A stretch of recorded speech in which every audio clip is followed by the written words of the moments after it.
drive things off the wall. That's us, man. 24/7. You should expect the unexpected. I mean, Make it known that this is all about being 100% authentic. We are live now. So, with that being said, let's jump right in. Damn deal. Mike? Absolutely. Thank you for your input and your profound statements. You referred to something or analogy that comes back when we talk about the African American experience and how we respond to those stresses. And sometimes that people say is it the fish or is it the water? Mm-hmm. And we're talking about how the environment plays a role on how we're raised and how we cope with the world and how the world sees us. And you see it in the media, people of color are demonized, but it's not them. You're blaming a people for a condition they're born into, for stimulus that are around us that are pre-existing. Mhm. And then to live like that, first of all, is traumatic. But what's even more traumatic is when the truth is not acknowledged and when the history is not acknowledged and when it's whitewashed and we pretend like nothing happened. Like, what's wrong with you? You should get out there and get a job. What's the problem? When there are real problems and real obstacles that exist. I got pulled over by the police about a month ago on my way home. It was a righteous stop. I'm not going to say it was racist. My tag was expired. You know what I mean? I'm not going to pull the black card right now. But what I'm saying is that I got pulled over and where I was on a dark road with no lights. Yeah. I didn't stop. I said, I'm going to go ahead and pull to my front of my house, which was about 1,000 yards away. I put the lights on in my vehicle, the interior lights. I rolled the windows down. I put my hand out the window. I gave him the wave and the thumbs up, like, yeah, come on, follow me. I see you. And we got to my house. And the reason why I did that is because my neighbors are curious, right? And I know they're going to come outside. And you know what type of neighbors they are. They're not going back inside till it's over. They're going to stay outside the whole time. And they're going to watch. And that's where I felt safe because of the climate we live in. I don't want to make the news. I don't feel like I should lose my life over a traffic stop, over a cell phone or something that's shining in my vehicle. So this trauma that they pretend didn't happen, we watch on TV, we watch on the internet, we watch over and over again. I cannot watch, these brothers get killed by police anymore. I can't do my job in that space. So in that trauma alone, I've had to compartmentalize and change how I process the actual reality that we live in. You know what I mean? So to me, things like that go unaddressed and they stack and they exacerbate other problems that we already have and other issues that we're already dealing with. So where you have the problem that already exists as a human problem, now you add on the fact that you have African diaspora and your experience is different and the response is different and the media treats you different and all that stuff plays into your psyche as well. So not only is your trauma not addressed, but you're demonized. And not only are you the victim, but you're the source and the problem as well. It's not right. And so as far as the therapy and the access that we're receiving, we're not getting the cultural appropriate services into our community because we're not getting recognized for the reality that we live in. And at the end of the day, we end up with just a prescription, which again exacerbates the problem and poisons our people and does nothing to address the real cause of the stress. So we have to change that model. And you know what, Mike, I think what you're getting to is something that I don't think it's changed. I don't think the mentality has changed. I think the result of that mentality has changed, but the mentality itself hasn't changed. When we were younger, it was just get a little black kid's ADD medicine, put them on Ritalin, boom, they're good. Send them back to class, or just send them to jail. Bottom line, they're a product of a bad environment. Send them to jail. It was what it was. Now, what I've noticed is it's the complete and utter denial of the existence of a problem. I think we come from different times because when I was younger, ADD and all that did not exist. But see, It so that's was, the thing. it didn't. It It did. exists. I mean, it wasn't nothing that was pushed. Right. Right. I don't know what happened to Crystal. She just went. Huh? You want muted. Sorry. Say it again. Oh, I said ADD and ADHD didn't, it wasn't a thing for me. When I got older and started hearing people talk about it, I was like, dang, we never had this when I was growing up.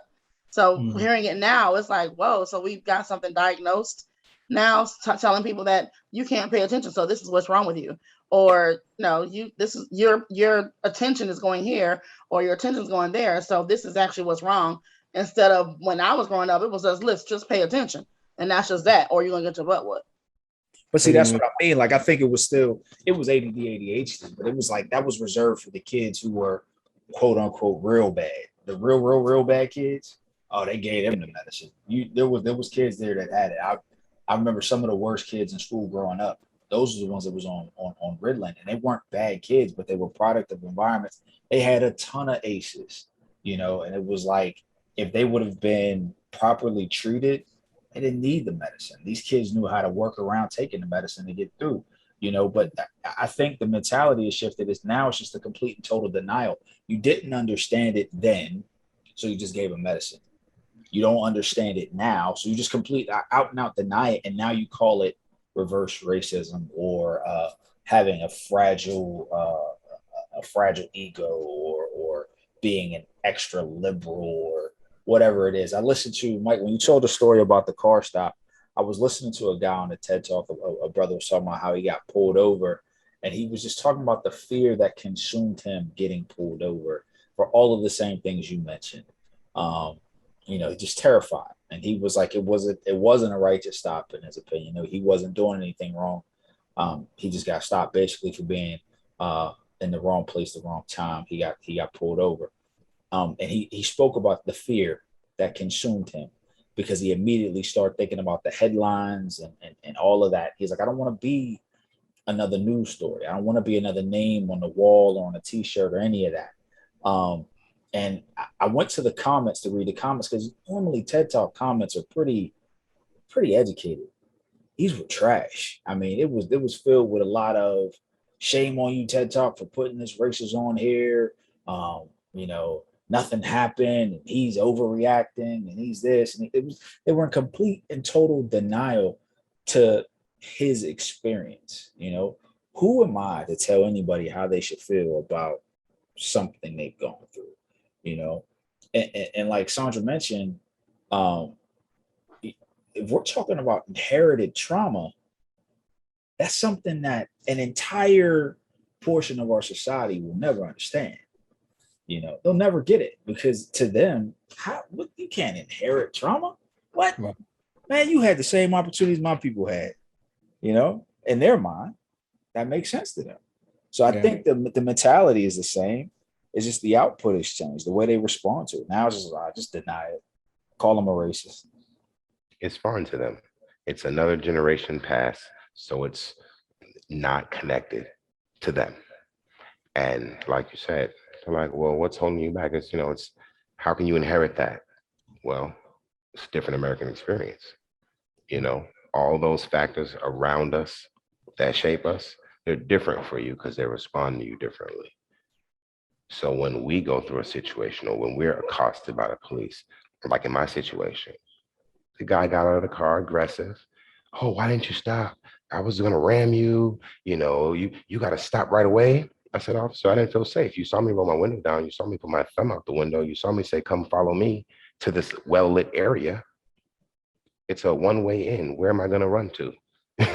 You know what I mean? So like you already have criminalized me before you even pulled me over.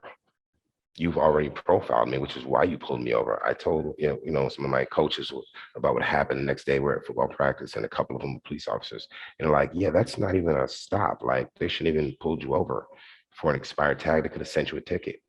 That was unnecessary.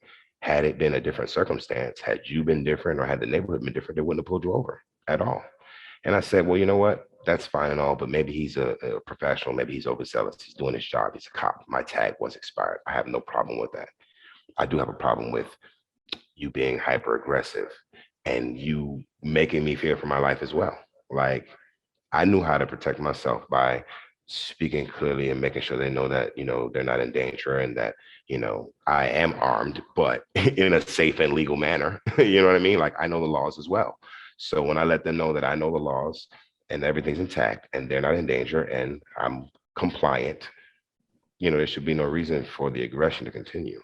Right. But it does.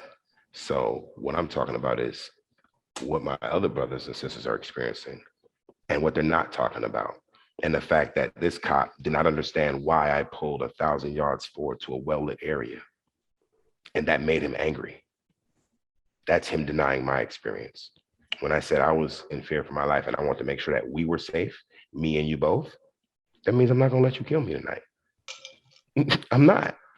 And if that means going to this well-lit area with lots of curious people watching and lots of eyes watching where I know there's a camera on the pole, then that's what I have to do. But to him, it was, he said and began to try to chastise me that's fleeing, you're evading and this and that. And I had to correct him. Sir, I didn't speed.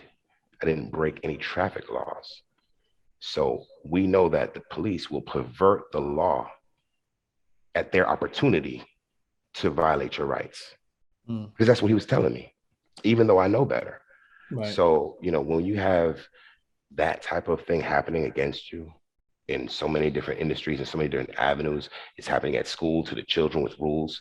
Black children are disproportionately being suspended compared to their counterparts. It's happening in the workforce because, other people are getting promotions far more greater than we are. It's happening in the housing market. Predatory loans and us getting higher percentages than other people with the same exact credit rating. The only difference is their skin color. Yeah. This has been going on for centuries. And to ignore it is a slap in the face, let alone a disservice. The fact that there are Black couples or, interracial couples at that they would have to be strategic in terms of getting different interest rates is mind-boggling and disappointing. Not even just interest rates, just selling your home. Selling your home. Selling the home. You can get more money selling your home if your house is less Black. I've seen the reports. And I couldn't believe it. Like, you mean to tell me that this house in this same location will get a different price if I take pictures of my Black family down? What? Right. This conversation always reminds me of that movie, and I'm pretty sure y'all have seen it, called The Banker. Yeah. And it always reminds me of that because he was a really smart Black man buying homes and trying to invest, but he had to do it behind a white man because they would deny him or wouldn't give him the time of day for it. Yeah, so it's crazy. True story too, right? Yeah. Yo, if you haven't, please take a moment to like, subscribe, and follow 5 Things Off the Wall on all platforms.